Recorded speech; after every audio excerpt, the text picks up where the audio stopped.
মশা প্রতিশোধ নিতে গিয়ে হলো সত্যের সম্মুখীন।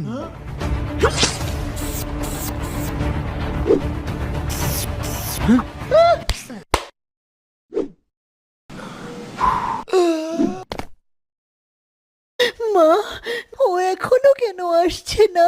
ভাবি, ভাইয়া মনে হয় আর বেঁচে নেই।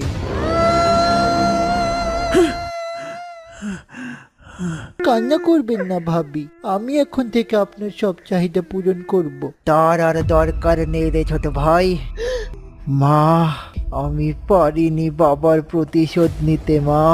প্রতিশোধের কথা ভুলে যা বাবা আমার। না মা, আমি ভুলবো না। বউ, এবার আমি আমার আসল পাওয়ার ইউজ করব।